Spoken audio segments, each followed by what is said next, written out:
right, so hopefully this is a decent view. I set the push rod lengths. Now I'm going to show you guys how we clay this thing. It's really simple. It needs to be done.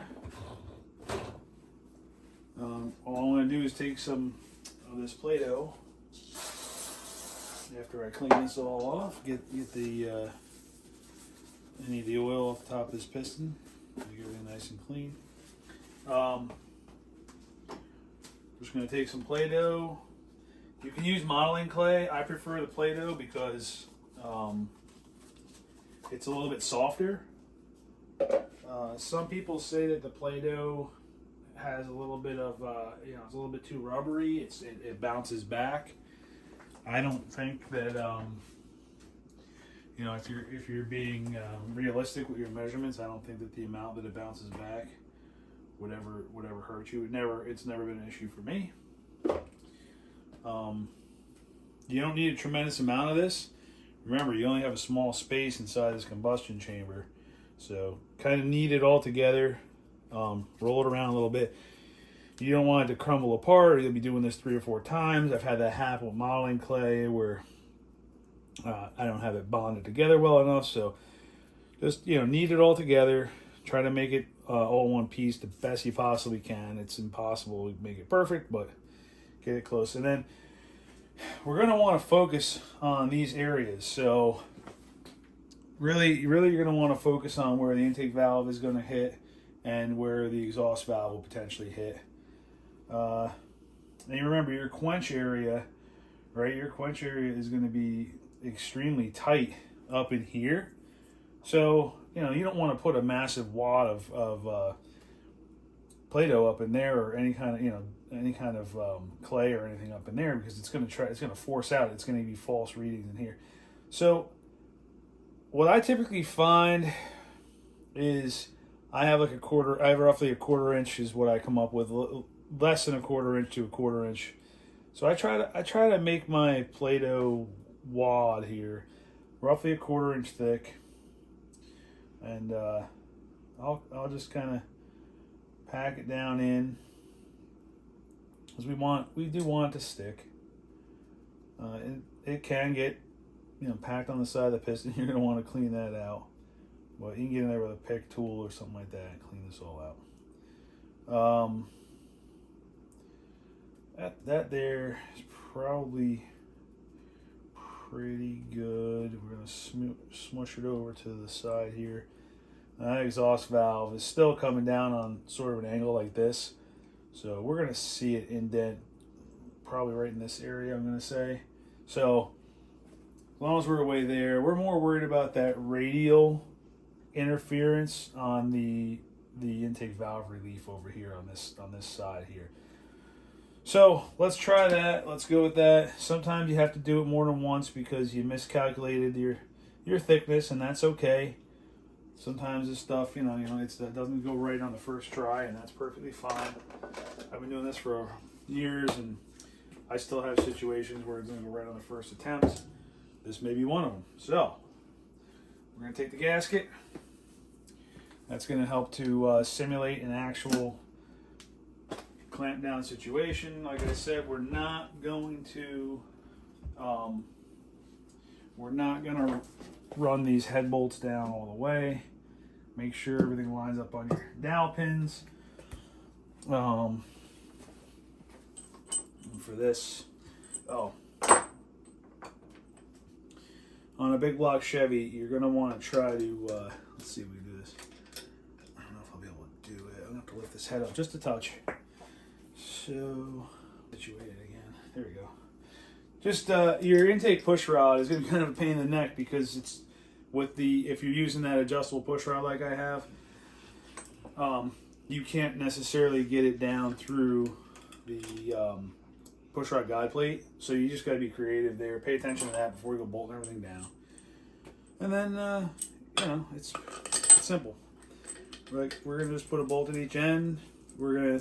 All I'm doing for this, I want to simulate a situation where my push rod and lifter is at maximum extension. So what I mean by that is yes, when you adjust your you adjust your rocker arms on these engines, right? You're going to be down in that lifter cup, roughly 20 thousandths, maybe 20, 30 thousandths, which is about average, which is where they typically want you at. And what I mean by that is that your lifter cup on a hydraulic lifter is going to be compressed 20 thousandths, right? So you're going to pick up a little bit of clearance, but I never do this and compress that. I never factor in that 20 thousandths, because if that lifter were ever to pump up, let's say at a real high RPM situation, that lifter would pump up solid, or any situation that lifter was to pump up solid, you want to simulate your maximum amount of mechanical interference that you would have. So we're going to take away that 3 thousandths for the compression of the gasket, and that's it. But that 3 thousandths, if 3 thousandths is going to make you or break you, you don't have enough clearance as it is. So we're going to bring our rocker arms down just so they touch. And right now I know I have everything on the base circle of the cam. So I've already set that. You got to adjust these at the base circle, right? I mean, it should make sense to everyone at this point in the game. You want that. You want to just do a quick adjustment at the lowest point of lift. So just as if you were adjusting solid lifters, you want that cam to be on the smallest part of the profile. And that's it. You're going to take this now. Of course, we have it at top dead center, right? So we should be right there. I'm going to go ahead and just crank this over. And we're going to watch for the valves to do their thing.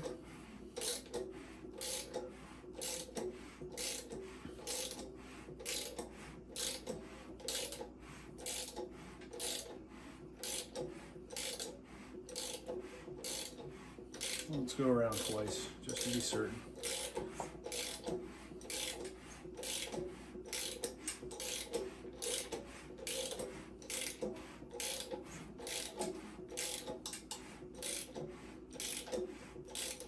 Okay, so we'll just bring this right back around top dead center.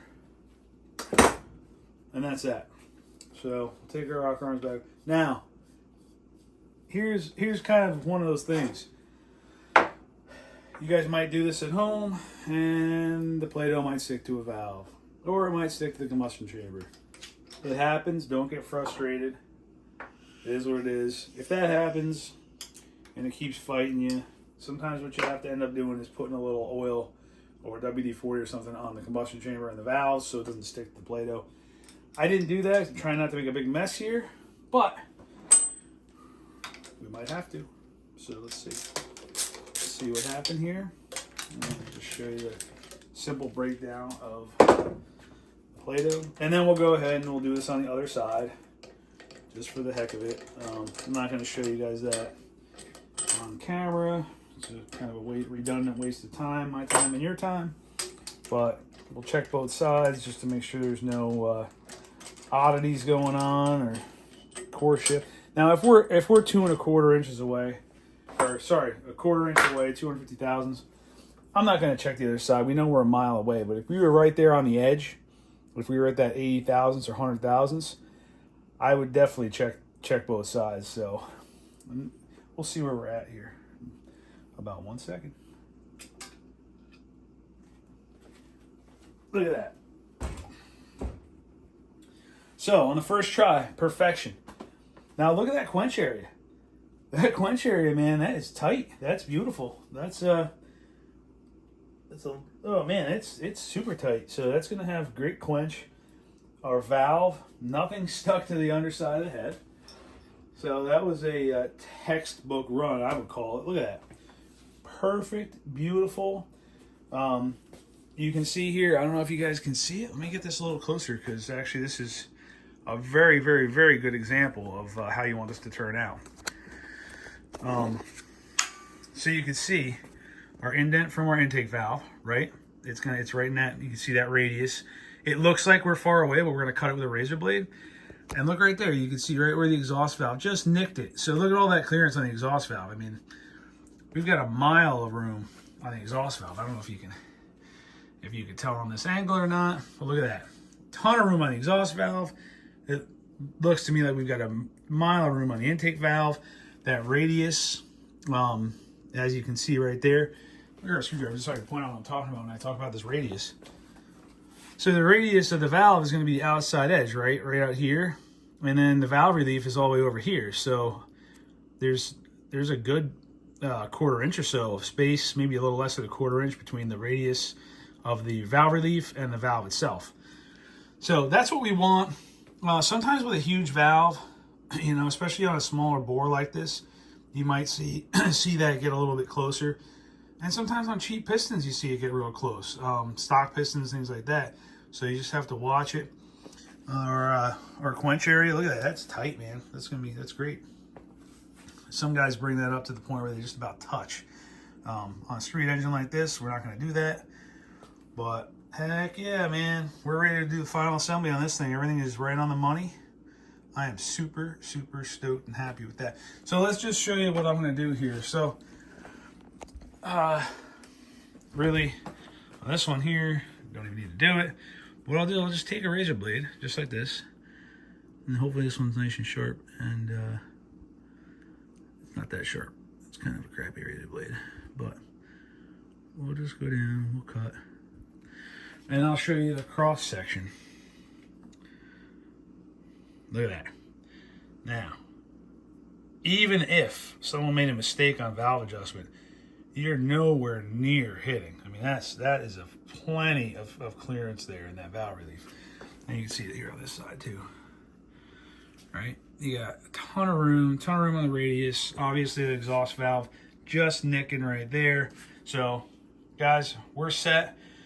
Nice hydraulic roller cam in this 396. We've got a dome piston. We got plenty of clearance. This thing is going to rip. It's going to run good. It's going to be reliable. We have no fear whatsoever of a valve hitting a piston, even with a mistake. Even if someone adjusts the valve wrong, they're going to have to do it really, really, really wrong for it to hit. So cool, man. This is going to start going together. So I thought about it here while I was videoing that, and I kind of said, yeah, we were all done and good and ready to go. And I just wanted to show what we're measuring. So you're going to want to measure your closest, tightest gap, right? Your tightest clearance between the valve and the piston. So in this case, right, we're right there, and we're at, so we're just a little bigger than a quarter inch of clearance. Which is, I was eyeballing it before. I figured that was right where we're at. Quarter inch of clearance from the bottom of the valve to the top of the piston relief, valve relief in the piston. And then our radial clearance here, I'm going to say we're safe to say we're at 222 thousandths. We were at 260 thousandths on the face, from the face of the valve to the top of the piston. So more than enough clearance, more than enough room. I hope you're able to see that. I hope that came through clear, what I was showing you there. That is just perfect. That's textbook. That's what we want. I would like to build engines like that all day long. That everything came out perfect. And look at that. Look at that thin little flap there that we have for the quench area. Here's another view of that side profile. So plenty of room. Guys, your blue Play-Doh, purple, green, yellow, whatever you might like. Play-Doh's the way to go. Like I said, I've used, guys talk about modeling clay and all that stuff. I don't know, man, I love the Play-Doh. I never have a problem with Play-Doh. Anytime I use modeling clay, it sticks places. It's just a pain. So, good old-fashioned Play-Doh. And if you have young helpers, they can get a little bit of fun out of that too. So I see we've got a little booger of blue Play-Doh down in here that we want to get out. I do not think that Play-Doh is going to hurt your engine in any way, shape, or form ever. So, all right, cool. I'm going to show you how I just start bolting stuff together. We're going to get this thing all put back together, and we're going to have Justin order up the valves, the push rods. Justin is the guy that is going to be putting this engine in his truck. He's going to get everything coming. push rods. We have a whole bunch of little items we need, little fasteners and stuff like that to get this thing completely buttoned up, and he can get it in his truck.